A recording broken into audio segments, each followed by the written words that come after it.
بەناوی خودایی بەخشندەی میهرەبان، حەمد و شکر و سوپاس بۆ خودای تاک و تەنها. سەڵات و سەلامی خوای گەورە بڕژێتە سەر گیانی پاچی پێغەمبەری پێشەوە، لەسەر ئال و ئەسحاب و یار و یاوەرانی تا ڕۆژی دووە.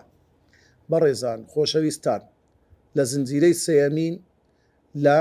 تەفسیری جوزئی عەممە دەگەینەوە خزمەت ئێوەی بەڕێز. لە بەشی سەیەمین لە تەفسیری سوورەتی ئەننەبە باسی لە بەشەکانی پێشی باسی خوای گەورە باسی هاتنی ڕۆژی قیامەتی کرد، باسی دروستکراوەکانی خۆی کرد لە بەشی یەکەم. لە بەشی دووەم خوای گەورە سوبحانەهو وتەعالە باسی بەرپابوون و هاتنی ڕۆژی قیامەتی کرد کە چۆن سیستەم و نیزامی ئەو کەونە هەمووی دەگۆڕێ لە تۆکمەیی لە بۆ شپڕزەیی، لە ڕێکوپێکی لە بۆ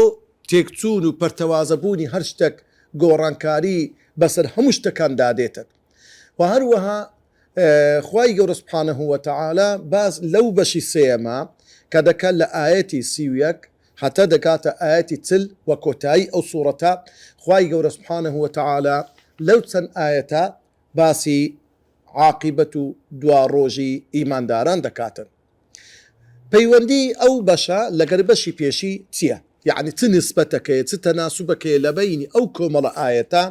کە خوای گەورە باسی متەقین دەکا، کە باسی ئەهلی بەهەشت دەکا، کە باسی خوای گەورە سوبحانەهو وتەعالە حاڵی کۆمەڵەکانی خەڵک دەکا، مەسیر و عاقیبەتیان بەچی دەگاتن لەگەر ئاەتەکانی پێشی. لە ئاەتەکانی پێشی خوای گەورە سوبحانەهو وتەعالە کە باسی ڕۆژی قیامەتی کرد و باسی حاڵی ئەو کەسانەی کرد کە تاغین، واتە سنوور بەزێنەکان، ئەوانەی سنووری خوای گەورەیان بەزان، ئەوانەی لە گوناه و تاوان ئەسڕەفوا عەلا ئەنفوسیهم، واتە زیادە ڕەویان کرد، زوڵمیان لە خۆیان کرد، غەدریان کرد لە خۆیان، ژیانێکی زۆر ناخۆشیان لە دنیای بردەسەرێ، عاقیبەت و دوا ڕۆژیان بەچی گەیشت، چ سزایەک ڕوبەڕوویوان بۆوە، چ دوا ڕۆژێکی ناخۆش چاوەڕوانی ئەو جۆرە کەسانە دەکات. لەو ئاەتی دوایی، لەو کۆمەڵە ئاەتەی کۆتایی سوورەتی نەبە، خوای گەورە باسی چێ دەکا؟ بەرزترین پلە لە ناو ئیمانداران کە متەقینن، ئەوانەی ئیماندارن بەڵام ئیمانێکی ڕاستەقینەیان هێنا، گەیشتنە ئاست و پلەی تەقوا، ئەوانە چەند سەربەرزن. ئەم بزانە نزیمترین خەڵکی خراپ ئەهلی کوفر تاغینن، ئەوانەی زیادە ڕەوی دەکات لە چی؟ لە گوناه و تاوان و لە سنوور بەزاندنی خوای گەورە. لە بەرامبەر وان لە ناو ئیمانداران بەرزترین پلا ئەهلی تەقوان. خوای گەورە لێرە باسی ئەو کۆمەڵەمان لۆ دەکاتن، واتە عاقیبەت و مەسیری ئەهلی تەقوا لە بەرامبەر چێ؟ لە بەرامبەر ئەو کەسانی کە کافر و بێبڕوان. بزانە چەند یعنی وەکو بەراورد دەکا لە بەینی حاڵی بێباوەڕان لەگەڵ حاڵی ئیمانداران، حاڵی ئەوانەی توغیانیان کرد لەگە حاڵی ئەوانەی تەقوایان کردیە لە دنیاە. خوای گەورە بەراوردێک لێرەمان لۆمان باز دەکاتن کەوا خوای گەورە چۆن چۆنی لە ڕۆژی دوایی حاڵی ئەو متقیانە چەند بەرزە، چەند شکۆم بە شکۆمەندی دەگەنەوە خزمەت خوای گەورە سوبحانەهو وتەعالە. و هەروەها خوای گەورە سوبحانەهو وتەعالە لە دواییدا باسی ڕۆژی قیامەتمان لۆ دەکا و ئەوانەی بێباوەڕن تەمەنا دەخوازن بە ژیانی ئاژەڵ، دەڵێن خۆزگا خۆری سەرزەوی باین، گڵ باین، عەردێک باین، خەڵک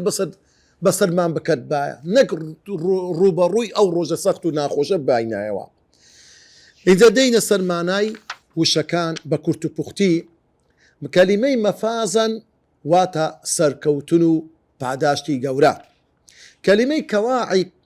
واتە ئەو کچۆڵانەی کەوا تازە پێدەگەن، تازە سینجیان بەرز دەبتەوە و دروست دەبیتن. کەلیمەی ئەترابە واتە هەمووی هاو یەک تەمەن بن، یعنی لە یەک تەمەندا بن، وەکو دەڵێن تەمەنی ئەهلی باش هەمووی لە تەمەنی 33 ساڵیدایە. دیهاقە واتە بەرداغی پڕ، دیهاق واتە پڕ. لەغوەن یعنی قسەی پڕ و پوچ، قسەی بێمانە، قسەی بێفائیدە. و هەروەها خوای گەورە سوبحانەهو وتەعالە وشەی ئەڕوح لێرە بە معنای جوبریلە عليه السلام. وشەی ئەسەوابە واتو وشيك قصيك كالرزامندي خويتي دابي كلمة قال صوابا هروكو درين بريتي لو شيء لا إله إلا الله. واروها يا ليتني كلمة يا ليتني معناتها يعني خوزقم بو معناه دي اوات خوازتنو خوزقه خواستنا ديد السر معناه ليقدانو رافا كردني آية كان آية بآية تفسيري دكينو ليقدانو يلبو دكي خواهي قول سبحانه وتعالى لآيتي جمارسي ويقدر فرموه إن للمتقين مفازا. إن طبعا ليه خواهي قول سبحانه وتعالى تأكيد دكاتوا يعني بيقمان بيشكو قمان للمتقين لبو أواني أهلي تقوان أواني متقين أواني تيان لبو هي مفازا سركوتن سرفرازي جياني خوش بريزان أوي زي هروستي ليرا بيك انتيان متقين چين أهلي تقوى چه دقات درجي تقوى متقي چيه متقي أويا هركسك دو صفتي لي بيتزي يكميشت الذين آمنوا وكانوا يتقون إيمان تبي عملي صالح بكي أتو دقي درجي تقوى لو يبزانا لهم آية كاني قرآن خواهي يقول دفن إن الذين آمنوا وعملوا الصالحات إلا الذين آمنوا وعملوا الصالحات هركسك إيماني هنا بلام لقد إيمانك عملي صالح بك يعني هركسك عملي صالح كد بجيري يعني بأندازي كدو تساك كاني أو إنسان درجي برز دبتوا درجي برز دبتوا أو إنسانك عملي صالح دك عملي صالح بريتيلتي واتا هرتي خوا أمري كردي أنزامي ددا وهرشتك خواي يقول الريقري لي كردي وقدغي كدو أو نايكا أو متقية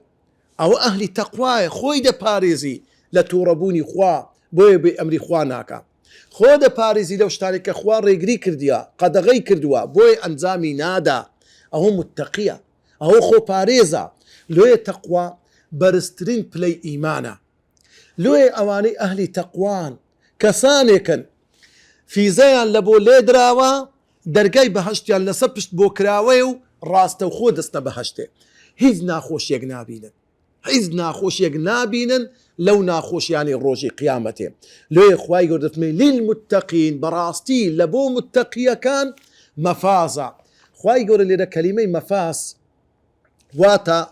هوكاري برتوا يعني هوكاري برنويان لبوها يعني هرشتك ببيت معي بربست ناخوشي ريقري إلا خواي قرد سبحانه وتعالى دروي خيريان ليه دكاتوا لدنياي ولا روجي قيامته هيز ناخوشيك أوان نابينا لو يلي بزان برياني بريز شردي همو إيمان دارك بستبهشتي بلام همو أهلي همو تقوى دارك دستبهشي ببيشكو قمان تكرنق أوي إيمان دار بي دست جهنمي دسوتي دواي ستاني چي تندين صال بأندازة وبجويري قنها كان خوي عند داخلي بهش بي بلام أوي أهلي تقوى بي راستو خوبر وبهشتا خواهي يقول لو كسانا من بجي يا رب العالمين بزانة مشاف كبراني بريزم هر كسيك إيمان دار بي باسابورتي بهشتي هي بلام مرزنية بو باسابورتا بستيتا بهشت بلام أوي متقين بي في زي بهشتي لولي دراعة يعني درقاي بهشتي لو كراتو هر دمايق أو كسب بمري بيني ويو بهشت بيني ويو بهشتيا مردنا كاتي كمرت راستو خو قبركي لو دبيتا ميرقك لميرقك كاني بهشت لو براسي تقوى درجيتي زور قوريا زور آساني تقوى بس تنها يكشتي بك إيمانشي بتوت أبي إشكو قمان النبي أو يك دواميشد عملي صالح أو دوشتي بك أتو متقي لو براستي لبو أواني كمتقين خواي يورد ليرة تدفن من مفازة كلمة مفازة زماني عريبة معناي دشتاي آقارك ديتن كهيد قردو دولو هاورازو نشوية تيدا نبي يعني أواني متقين هيت هاورازيك هيز نشويك هيز زحمتيك نلا دنيا نلا قيام النهاية الريال ليه بزان اخواي يقول كباسي متقيان دكا دفرمي ومن يتقي الله يجعل له مخرجا هركسك أهلي تقوابي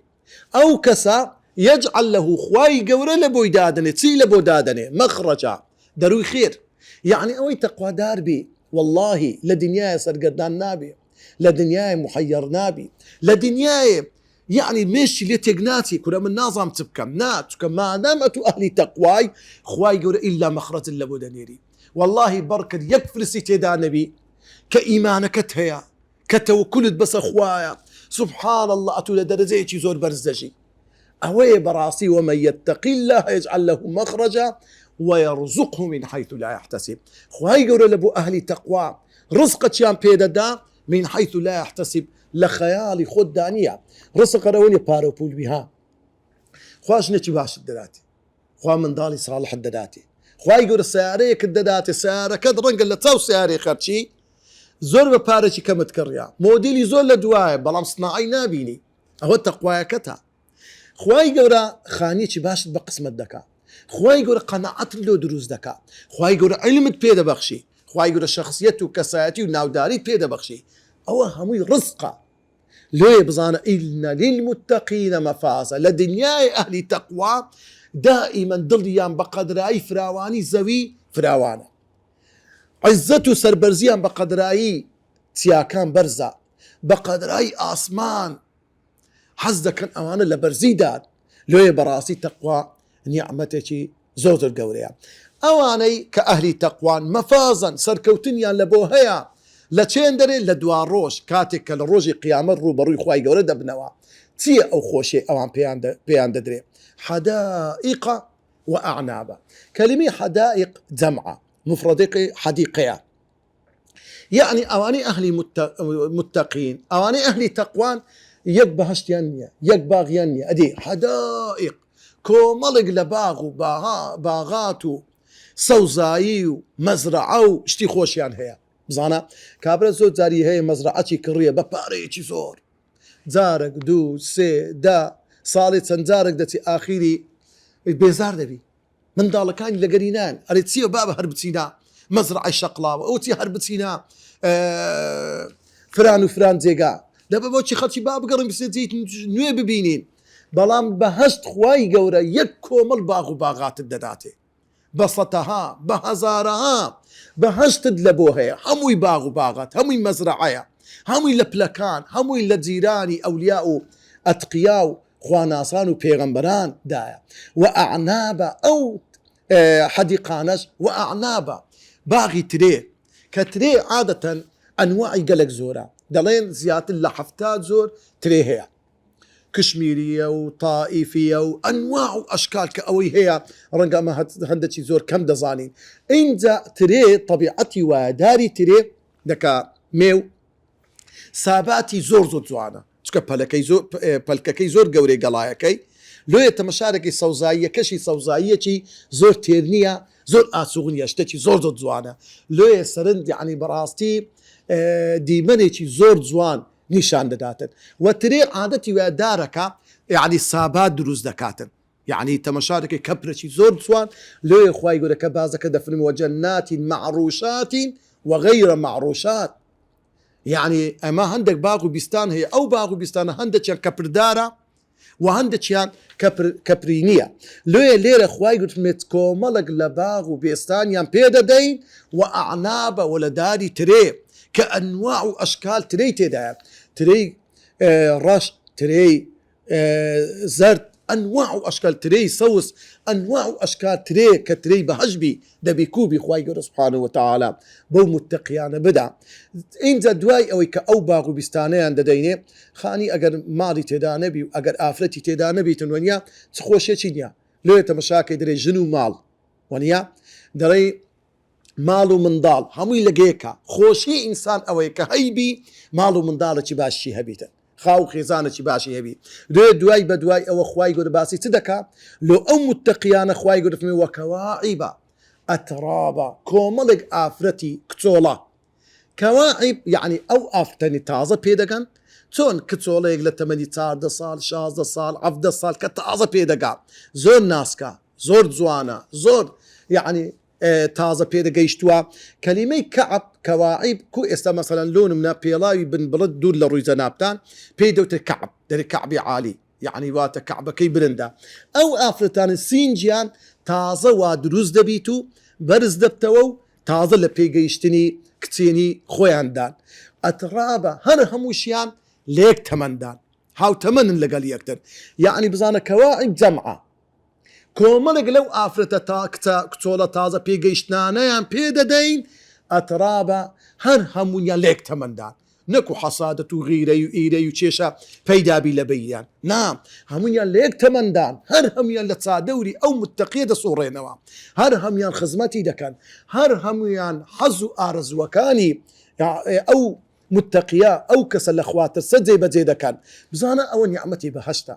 تخوا حیف و مخابن نیە ئینسان لە بۆ چەند ترکە ساعاتێکی زۆر کەمی گوناح ئەو هەموو خۆشی بەهەشت لە قیسە خۆمان بدەیت والله حیف و مخابنە ئینجا خوای گەورە دەفەرمێت جگە لەوەش وەکەئسەن دیهاقا کەئس واتە بەرداغ بەو بەرداغەی دەوترێ لە زمانی عەرەبی قەدەح یعنی بەرداغێک بەتاڵبی بەڵام کە گوترە کەئس واتە بەرداغێکی پڕ دیهاقا واتە ئەو بەرداغانەی هەموو پڕکراو هەمووی پڕکرایە ئامادە کرایە لە چی لە ئارەق یان لە شەربەت یان لە هەنجوێن یاخود لە ئاوێکی سازگاری زۆر خۆش هەموو ئەو بەرداغانە ئامادە کراوە دانراوە هەر کە ئەتو مردی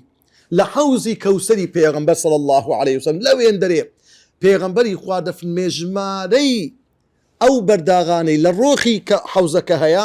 بە قەدرای ژمارەی ئەستێرەکانی ئاسمانە سبحان الله هەمووی بە پڕیداندرا ئامادە کرا چاوەڕوانی تو دەکرێ و بیخۆیەوە هەندێک کەسیشێ لە دەستی پێغەمبەری خوا صلی الله عليه وسلم ئاو دێ دەکرێت چ نیعمەتێکی گەورەیە و لە بەهەشتێ کاتێک داخیری بەهەشتێ دەبی هەموو ئەو بەرداغانە ئامادە کراوە ئەو کچۆڵە جوانانە ڕاوەستاون سێنیان لەسەر دەست گرتووە هەمووی بەرداغی ئەنواع و ئەشکال پڕ لە ئارەق لە شەربەت لە شتە خۆشەکان هەری دەگری دەخۆیەوە هەمووی فرێش بەبێ ئەوەی برێ وەڵام مەترسی ئەکسپایر تەبی بەترسی ئەوە تەبیتن دەبی کوبی ئەوەی کە خوای گەورە لەو ئێمەی داناوە یا ڕەبی خوای گەورە بە قسمەتی هەموو لایەکمان بکە ئینجا خوای گەورە دەفەرمێ کەیشتر لە نیعمەتەکانی ئەو بەهەشتە لەو متتەقیان ژاوەژا و دەنگە دەنگ و هەواڵی ناخۆش و ئەوە بیسترا ئەوە کوژرا ئەوە غەدری لێکرا ئەوە زوڵمی لێکرا منداڵەکەم وای بەسەر هات هیچ شتێک لەو هەواڵ و لەو دەنگە دەنگ و لەو شتە ناخۆشانە بەرگوێی ئینسانەکە ناکەوی بزانە خوای گەورە باسی سەمع دەکا باسی چاوی نەکردیە لێرە لۆ زۆر بهیمە ئێمە ئاگامان لە جێی خۆمان بی کورە زۆر جاری وە ئێمە ژیانی خۆمان ناخۆش کردیا بەس بە هەواڵ جێ لەو قەناتەی ڕابگرە جێ لەوەی ڕاگرە جێ لە زەزیرەی لە عەرەبیەی لە فران ئەوەندە کەسە کوژرا ئەوەندە کەسە لە ناوبردا ئەو والله لەو گۆڕی ماری خۆت وێران دەکەی لەو گۆڕی خۆت هیلاک دەکەی بە خودای ناوێ برا ئەو هەموو خەمەی لۆ لە خۆت بار دەکەی جێ لە قورئان ڕابگرە جێ لە شتێکی خۆش ڕابگرە جێ لە سرودێکی شەرعی دینداری ڕابگرە بزانە چەند دڵت ئارام دەبی لۆێ لا يسمعون فيها لەو بەهەشتەی ئەهلی متتەقیەکان نابیستن لەغوان قسەی بەتاڵ قسەی پڕوپوت ئەخر لەغو چێتخوا تخوا کە ئیخباری هەموو دنیایان بزانم چی ئیسفادە بەم دەگەنی بەس پێمرێ واللهی لەغوە جێ لە گۆرانیی ڕان هەر پەڕە و داپەڕە و دەی ئاخری چی ئەخرێت نەتیجەکەی چیە دەگەیت چ شتەچی ئەرێگە جێ لە قوڕان ڕابگری بە هەر حرفەی دەخێرن لۆ دەنووسێ جێ لە محازەڕەی ڕادەگری وتارەک کورە ئیمانش شەحن دەبتەوە ڕێی بەهەشتت پێ نیشاندا بەس پێمرێ سوود و قازانجی گۆرانی چیە بەس پێمرێ واللهی ئەو کەسەی کە بەخۆی گۆرانیکە دەرێ هەر دەپەڕی ئەگەر بەراوردی کەی لەگە مەیمونەك دوو لە ڕووی جەنابتان ئەگە خۆی ببین تۆ ڕەگە شەرم لە خۆی بکە قیچێک نەفسیەت و شەخسیەتیەوی ئەو کەسە بەڕاستی ئینسانی بە شەخسیەت ئەو شتەی ناکە وەلا کذابە وەجێ درۆش قسەی ناحەق و بەتاڵ و ناڕاست نابیستن ئەوانە ئەوڕۆ درۆ ماریمەی وێران کردیە یعنی ئەو هەموو ئەخباری ئەمە دەبستین بەشێکی زۆری هەدرۆیە وەرە لە فەیسبوک وا دەکەیت بخینەوە پێدا زارێک کاورە بەس پێدا دەڕۆ دەی وا دەکە تەماشا کوورە ئەو 20 دقیقەم وە خەریک نیم سەعاتە خەریکم خەریکی چ بووی چت بیست چت بەرگوێکەت یان لە تیکتۆکی هەر پێ بکەرە کوورە بابە خەرەوە دەرگەینتە چێن دەرێ وەرە وەکو گەنجەک وەکو خوشکەکی بەڕێز هەوڵ بدە ئەو تیکتۆکەی هەر تیشتی شەرعیە شتی چاکە بڵاوکەوە ببە فاعیلێکی خێر لو فيسبوكي روجانا يكشتي بلاوك بابا حفتانا اشتكي بلاوكوا بزانت خيرك اللي دنوسي تخوا حيفني استا تيك توك كتب دستي خرشي اهلي له لعيب اخرو لغيابي 100 قندي مسلمان اتو قندي خواتواناي دايي للسوشيال ميديا كاراي لو ناي او تيك توك هالروجي اگر صد قند يكشتي بلاوكنو بزانت سيليدتن بزانت تيك توك دبتا اشتكي مسلمانانا يانا بلام هو ايمين هەوڵ و کۆشش ناکەین لۆیە بزانە خوای گەورە لێرە باسی دووشت دەکات لەغو کذب زۆر ئاگاتە لێبی کورە لەغو ئینسان بەڕاستی ئینسانی ئیماندار یەکێک لە صفەتی ئیماندار ئەوەیە والذین هم عن اللغو معرضون ئینسانی ئیمانداری ڕاستەقینە لە قسەی لەهو لەعیب و بەتاڵ دەبی بە دوو خۆی بە دوور بگری دەبی پشتی تێبکە نابی لەگەر ئەو شتانە دابیتن دەنا هەموو عمرت بە هەدەر دەڕوا ئینجا خوای گەورە فەرمێ همو او نعمتاني كإما بأهلي أو متقيان ددين جزاء پاداشتك من ربك للعين پروردگاري تو أي محمد المصطفى متقين سنگورن خواه ريزيان ديدني خواه بهشتي بو آماده كردون خواه گورا بخوي بگوري جلالة عظمتي خوي نشاني أو متقيان ددان أهم بزانا بلام خلشي طاغين فرمي جزاء وفاقا او سزايك توليك موافقي كرده وخرابه كاني وانا بلام ليره خواي گورا دا فرمي بزانن او پاداشتا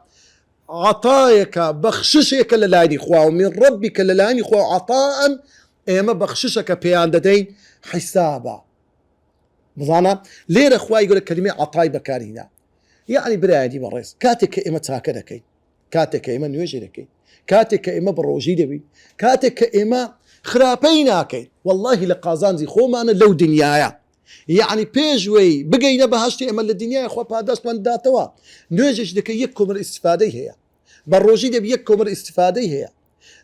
خرابيناكي يكم بارلو دقريتوا خلق اورو بباري خوي بعقر دك دور للرزنابتان ارقي دكري عقري خوي بن لناو دبا بباري خوي باشا لدين دري اوشتي مكة كاكا لو يبزانا خواي يقول سبحانه وتعالى كاتك بحث من بيددان او عطاو بخششي خوايا نقله مقابل كده وتاكا كاني امامي او فضلي خوايا لو يلي خواي يقول جزاء من ربك عطاء حسابا بخششي خواي قبريكا بإيمان داران وبمتقيان ددا رب السماوات والأرض وما بينهما الرحمن أو خواي أو بخشي أعمدك ديلو أو متقيانا رب السماوات والأرض پروردگاري آسمان كانوا زوية وما بينهما وپروردگاري أو هم مشتيلني وان عرضو آسمان هيا لمرو فكان لو هم دروس كراواني خوا بير بكو أو خواي تنقوريا عند خواي قلت وما بينهما تشي أو خواي الرحمن أو خدايا كوا زور بلطفو زور بسوزو بزيو برحمة بزان الرحمة خوا أويا لدنيا نظام سيستم ياسيلو دانا تونجيان بسر بي يكيق لرحمة خوا أويا خوا ديوي بقوري بجي بقوري بمري بقوري استقبالت بك خواي يورا سوق نبي لدنياي لوير الرحمن أو خدايا بالرحمة بسوزو بزيا لقيامتش هاد برحمتي خوي ددبات بهشتين نقب عملو كردو وكاني خوت لا يملكون منه خطابا هيت كسيق لو روجي دوائية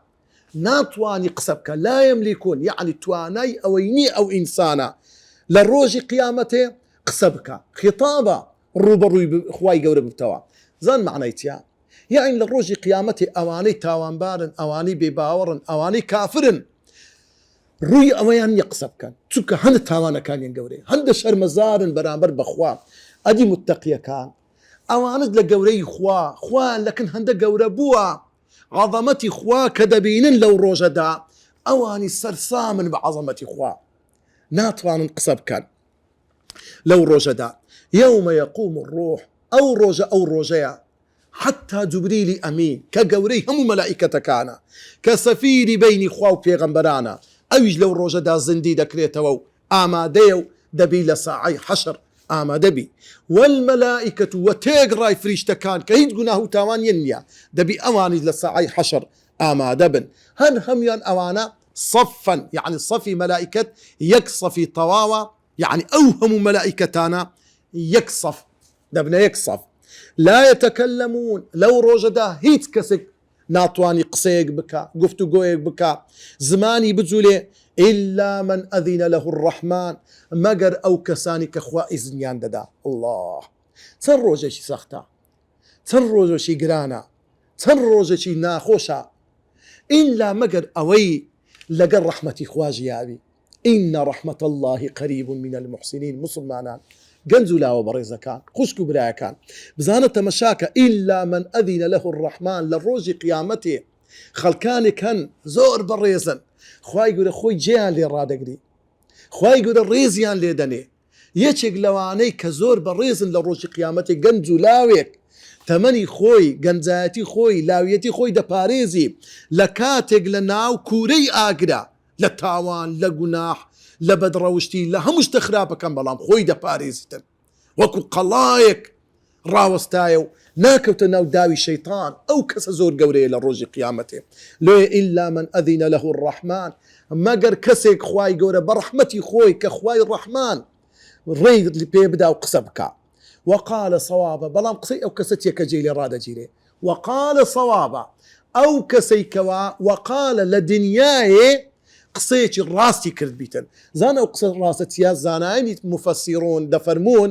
ئەی قال لا إله إلا الله ئەو کەسەی کەوە بە ئیمانێکی ڕاست و دروست بە تۆکمەیی بەبێ هیچ دوو دڵیەک وتبی لا إله إلا الله موحد بی ئیماندار بی ئومەتی پێغەمبەر بی صلی الله عليه وسلم. ئەو کەسە خوای گەورە سبحانه وتعالى دە حەقی قسەی هەیە، حەقی ئەوەی هەیە کەوا ڕێی پێ بدرێ. لێ هەندێک لە زانایان دەفرن ئەوە شەفاعەتە. پێغەمبەری خوا صلی الله عليه وسلم ڕێی پێ درێت کە شەفاعەت بکە. جگە لە پێغەمبەری خوا ئەوانەی حەقیان گوتیە لە دوعات لەوانەی کەوا شەهیدن خوای گەورە بانجیان دەکەون شەفاعەت بکەن، ئەوانەی عالیمی ڕازگۆی حەقگۆ بوونە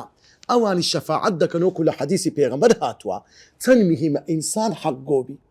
چەند میهمە ئینسان لەسەر لا إله إلا الله بژی. ذلك اليوم الحق ئەو ڕۆژی دواییە ڕۆژێکی حەقە ڕاستە هیچ گوگومانی تێدانە. فمن شاء اتخذ إلى ربه مآبا هەر کەسێک حەز دەکا فمن شاء هەر کەسێک حەز دەکا اتخذ إلى ربه مآبا لەکن خوای گەورە پێگەیەکی هەبی بەهەشتێکی لەکن خوای گەورە بۆ ئامادەکرابی. هەر کەسێک حەز دەکا گەورە بی لە ڕۆژی قیامەتێ با چ بکە؟ با لە دنیای هەوڵی لە بۆ بدا. لێرەدا مەقسەدی ئاەتەکە ئەوەیە لە دنیای بە گەورەی بژی لە قیامەتێ بە گەورەی دەچیەوە خوای گەورە. إنا أنذرناكم عذابا قريبا ئێمە ئاگدارتان دەکەینەوە هۆشداریتان پێ دەدەین و دەتان ترسێنین و ئاگدارتان دەکەینەوە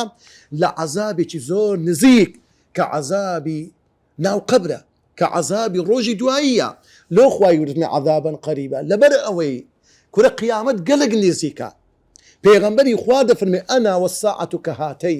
من و هاتنی ڕۆژی قیامەت وەکو ئەو دوو پەنجەوایە. زانان دەڵێن هیچ بینینە ئەو ها یاخود لە بینە ئەو بینەی کە لەنەی چەندە ئەوەندا یعنی ئەوەندە مایە ئەم بگەمە ڕۆژی قیامەت. پێغەمبەری خوا 1400 ساڵ وای فەرمووە